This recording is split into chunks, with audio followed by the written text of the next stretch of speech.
What up, guys? This is Dustin coming at you with another video. Today we got our hands on the Feiyutech AK2000s Gimbal. We're going to put this thing through its paces and we're going to figure out if this thing is worth the asking price of $350. So stick around and let's figure this out.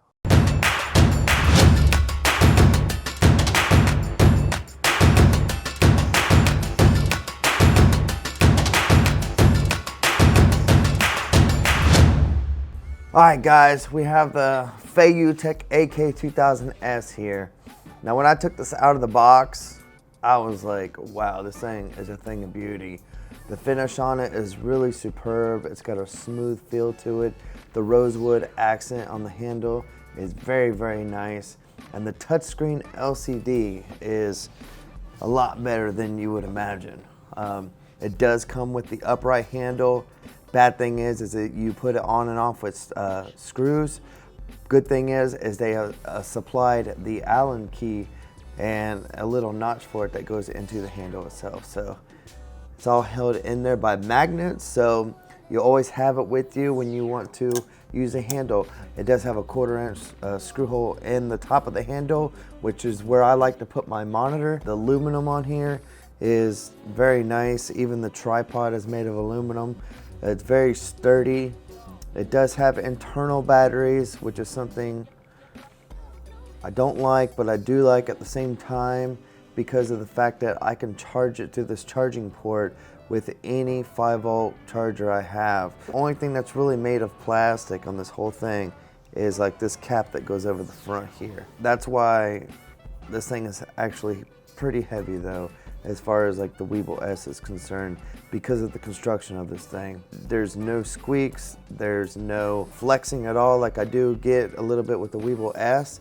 The Weebill S is made of all plastic, which makes it lighter, but also makes it more prone to getting damaged. As far as build quality goes, it's definitely a step up above Weebill S. Also, they have a little bit thicker gauge aluminum in the arms of the axis, and the motors look a little thicker too. So this payload is 2.2 kilograms according to the Feiyutech's website.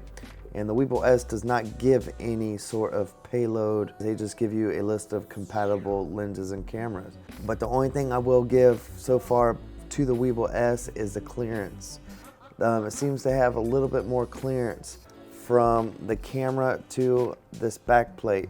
So your eyepiece is gonna hit sooner with this than the Weebill S. Now I'm sure you can get plates where you can scoot the camera forward and put some counterweights on the back, but again, you're adding weight to the thing. But it will give you, I think this can handle just as much as the Weebill S can. The clearance winner definitely goes to the Weebill S. They did a super good job with the touch screen on the LCD. It works every time I touch it. It's not too sensitive. It feels just right in my book. The multi-function knob here on the side is very nice. You can use this to control the pan, roll, and tilt axis, or if you have the focus knob on there, you can change that to control your follow focus. Other than that, you have the locks on each axis, so you can lock it just like the Weebill S, which comes in handy for when you're traveling, but it also comes in handy when you're balancing.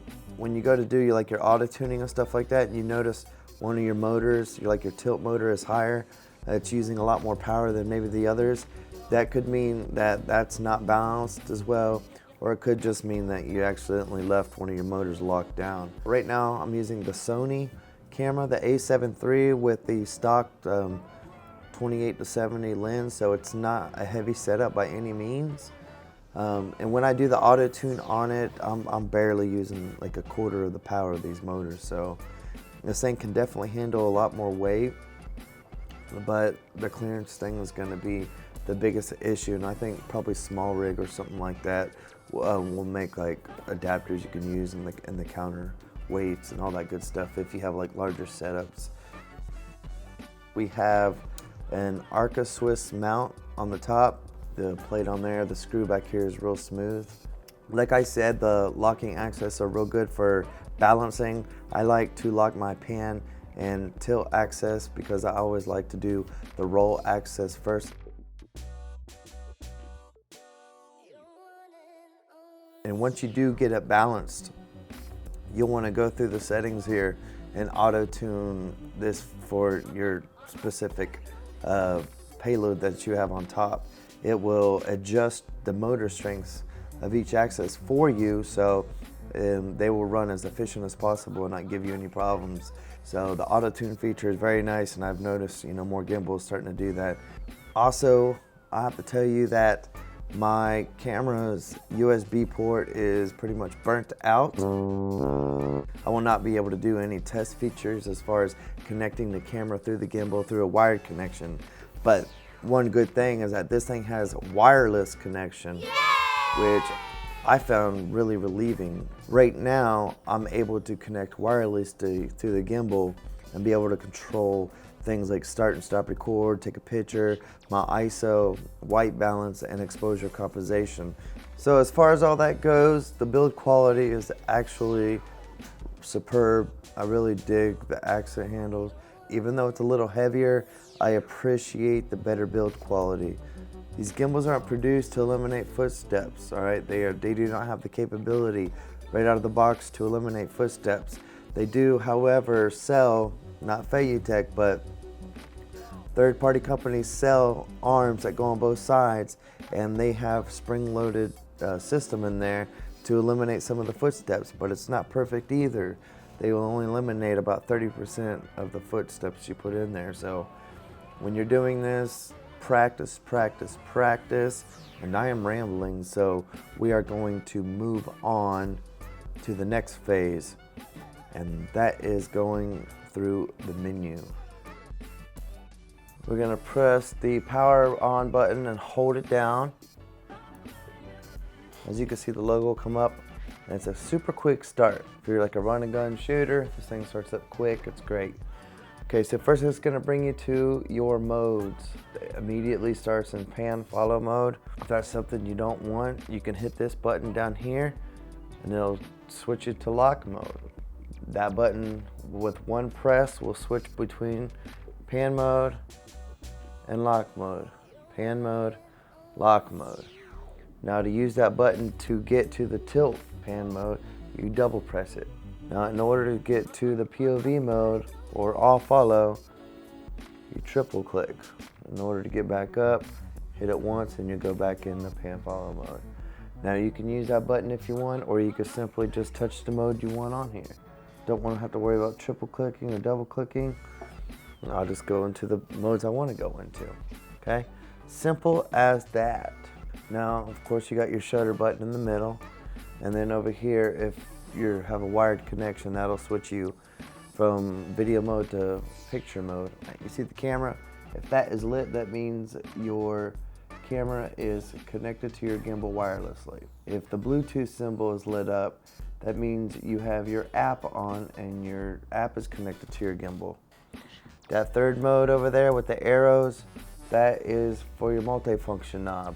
So right now that is telling me that I am able to control the tilt axis with this right here. So this I can change. Okay, so move the tilt. If I want to move that, go over to pan mode. I'm able to control the pan mode. You can see here, okay? And then if I click on it one more time, that'll control the roll axis. Okay, so that way that's your multifunction knob you can control, and later on in the menu I'll show you how to set your sensitivity up for that. Let's just swipe over. Okay, so your camera controls are going to be your ISO, your exposure compensation, and your white balance over here. Going back over here, we will have inception mode. That will put your gimbal in an inception mode, which will point it straight up. Okay, this will allow you to do one time clockwise or counterclockwise roll for one full rotation, or you can do infinity rotation, which will just keep on rotating. The joystick does not control the rotation at all. You can set your speed with the joystick, but other than that, the roll is automatically done on those settings. So give us those options, keep them. Use up and down for speed, left and right for control of the roll. All right, now we have motion time lapse. Going through motion time lapse, It's gonna ask you to connect the camera to the gimbal, because it will hit, if you are in picture mode on your camera, it will take the pictures for you. If you are on video mode on your camera, it will not hit record for you. So another thing is through the app, there's no shutter button through the app. So you cannot start, stop, record through the app itself, which is probably the biggest bummer. That would be such a nice feature to have that all the other gimbals have. Feiyutech, please fix that as well. So in here, you're gonna have your time settings. What's cool about this is you can set your pan and tilt to have different speeds. Your interval can set up to 59 seconds with your dwell time being 58 seconds. Those are the functions of your time settings and your motion. So here you can set the route. You have to physically move your camera in order to set your start and end points. You cannot control it with the joystick. After that, you're gonna hit OK. It's gonna ask you to do your endpoint setting. Now, once you hit OK here, it's gonna automatically start taking pictures and move your camera to the start position. So be warned, before you hit OK, make sure you're ready to go. Once you do that, say I'll physically move this over a little bit here, just to get a little rotation there, and hit OK. And it'll automatically go through there. And one thing I do like about this is that once you do get into your end position, it will stay there until you hit escape or double click the trigger button or something. So I like that about that. Another cool thing here is you got your use the last setting. So if you want to take multiple takes of the same video lapse or something, you can do that. Maybe you want to change the exposure a little bit. One thing I wish that you would do is allow us to set more than 2 points, right? Allow us to set a midpoint or a couple other points. And that way you can have a little bit more complex movements. But other than that, I don't use them that much or anything, so that's not a huge deal, but it would be nice to have. And also make a video setting, so your gimbal will actually hit the record button when you want to do like a video lapse instead of a time lapse. That's all for that, motion time lapse. Selfie's pretty self-explanatory. It will turn the camera all the way around. Portrait, now this only works in horizontal mode. You can't have the gimbal in upright mode in order for this to work. So if you're touching that button and nothing's happening, that's why. Now these bottom two icons on the bottom, right now that's telling me the multifunction knob is to control the axis, the motors, okay? If you want to do the follow focus, then you gotta be on this side. So if you're wondering what those two buttons are, that's it. Swipe one more time to the right. Now we're gonna get to our payload settings. This is the first place you're gonna wanna go to in order to make sure your gimbal is functioning properly. We're gonna go to auto adaptation back there. So I'm gonna hit this. It's gonna ask you if it's balanced. Now once I hit confirm, your motors are gonna start vibrating and it's going to begin doing its test. And just like that, it's done. Super quick, hit complete, and at the end of this, it'll show you where your motors are at. Okay, so we're gonna get out of that. Go back over here to shooting mode. And right here, you will have default mode, smooth mode, action mode, and customize. So right now I have it in customize, but once you hit these modes, it doesn't tell you what your settings are at. If you want smooth mode, that's gonna have a higher deadband and a slower follow speed. The action mode is gonna be the opposite with the less deadband and higher follow speed. If you wanna have customize, you can change it here. So right now it's basically closer to the smooth mode. So if I'm down here and I put the dead zone all the way to almost nil, as soon as I rotate the gimbal, it's gonna start following me. If I put the dead zone all the way up here, that means I will have to twist the gimbal probably about a quarter of the way before it activates that motor. So For me, I like to keep it somewhere in the middle. And obviously follow speed is going to be how slow, once that motor kicks on, how slow it actually follows you. Now we're going to have our knob settings. Now this is your multi-function knob setting, okay? This is where you're going to change that sensitivity we were talking about earlier. Gimbal control, that's when it controls the axis of the gimbal. That's going to control that. The camera control is going to control the follow focus on the camera. If you have a follow focus and your knob over here is controlling the focus, you're going to want that on camera control. You're going to determine how sensitive you want that knob to be in order to do the focus. You got your camera control and your autofocus. I don't have follow focus, so I'm not going to worry about that. And your last one is your settings. Calibration is real quick and simple. You hit it, don't move it, and it's done. So the auto tune and calibration is real fast, so don't be afraid to do them if something goes out of whack. And then of course you can change the language. That's the last setting. We are going to do the walking test first.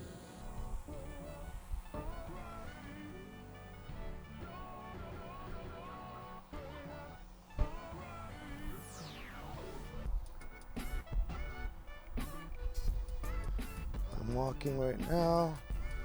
Things seems to be staying pretty level. I got my horizon gauge on, and it is staying green.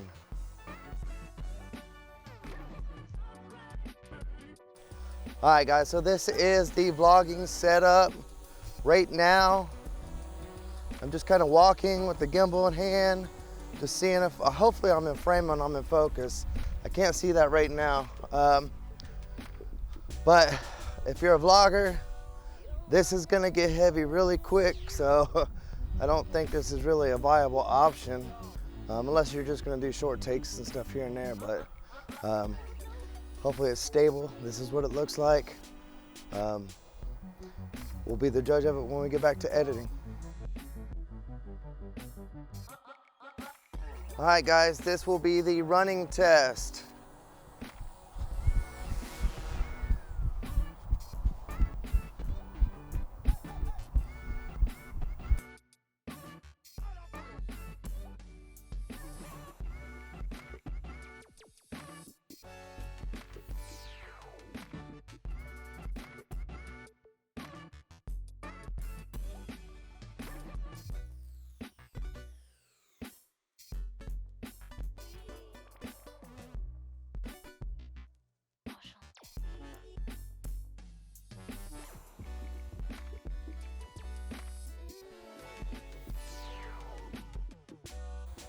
All right guys, we got the still and pan shot, just as smooth as I can make it.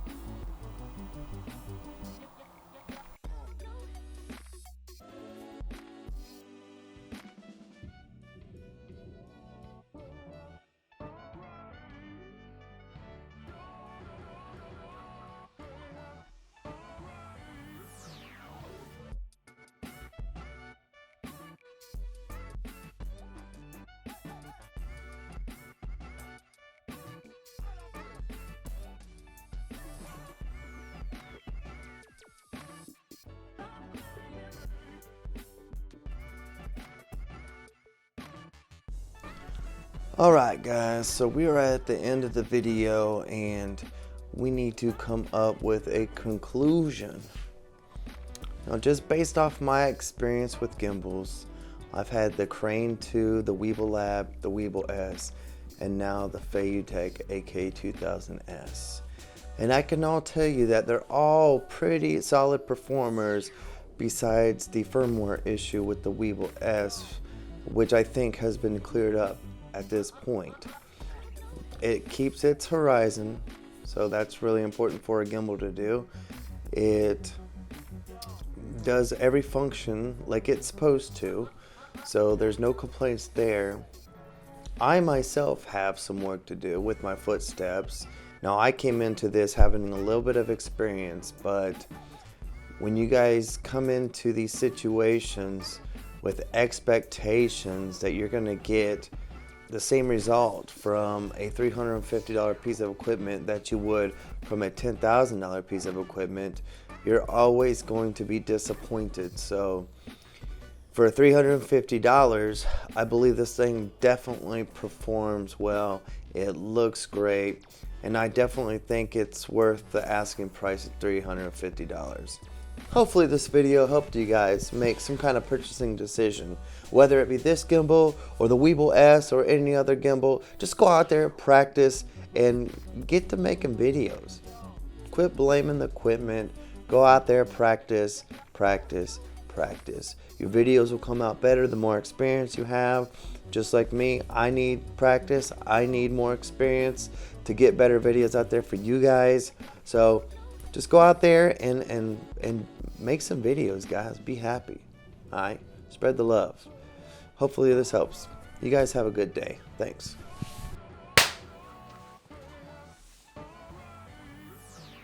Focus, bitch. Fuck up my frame. Can you see my face? I'm supposed to focus on my face. Oh, I touched the screen. Motherfucker. Bet I did.